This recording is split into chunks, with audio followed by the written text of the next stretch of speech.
Hipertensi atau tekanan darah tinggi.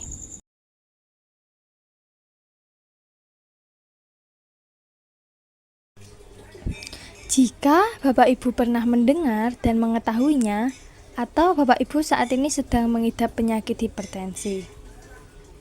Nah, Bapak Ibu harus tahu bagaimana cara agar penyakit hipertensi ini dapat dikendalikan dan tidak semakin memperparah keadaan.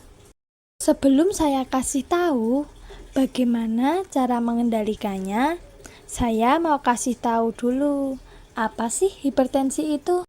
Hipertensi adalah keadaan tekanan darah sistolik lebih dari 140 mm merkuri atau tekanan darah diastolik lebih dari 90 mm merkuri.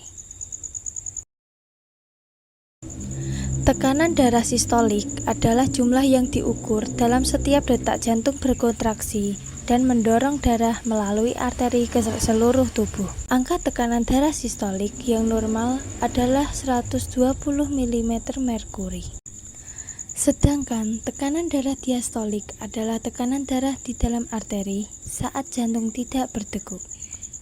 Angka tekanan darah diastolik yang normal adalah 80 mm merkuri. Hanya 1/3 penderita hipertensi yang terdiagnosis oleh tenaga kesehatan dan 0,7% yang minum obat secara rutin. Ada dua faktor risiko hipertensi. Yang pertama adalah faktor yang melekat pada penderita seperti umur, jenis kelamin, dan genetik. Faktor yang kedua adalah faktor yang diakibatkan oleh perilaku tidak sehat seperti merokok, berat badan berlebih, konsumsi alkohol, diet rendah serat, dan stres. Tidak semua penderita hipertensi mengenali atau merasakan keluhan atau gejala.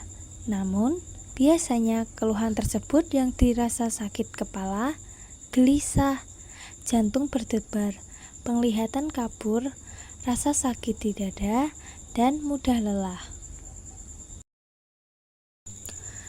Mengapa hipertensi berbahaya?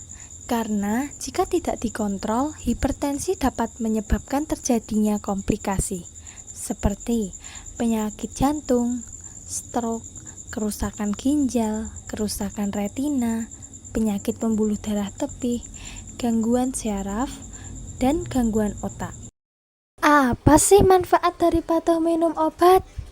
Yang pertama, mencegah dan menunda progresivitas penyakit dan mengurangi kunjungan ke puskesmas. Dan selanjutnya, mengurangi beban biaya perawatan di puskesmas serta dapat beraktivitas sebagaimana mestinya. Kemudian, dampak apa yang akan didapatkan jika pasien hipertensi tidak patuh minum obat? Nih, ada beberapa dampak. Yang pertama, penyakit akan memburuk. Dan yang kedua, biaya perawatan akan meningkat. Serta terjadinya efek samping obat yang dapat merugikan kesehatan pasien. Tidak hanya itu, pasien dapat mengalami resistensi terhadap obat, sehingga harus mengulangi konsumsi obat tersebut dari awal. Dan yang terakhir, dapat terjadi keadaan yang fatal, bahkan kematian. Kapan waktu minum obat yang tepat? Obat harus diminum sesuai dengan waktu terapi terbaik. Dan terdapat beberapa obat diminum sebelum atau sesudah makan.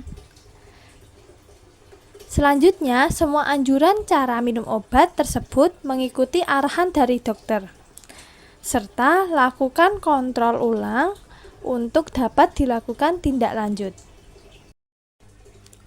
Mulai sekarang, perhatikan aturan minum obat ya, agar penyerapan obat maksimal dan memberikan khasiat dan manfaat yang baik.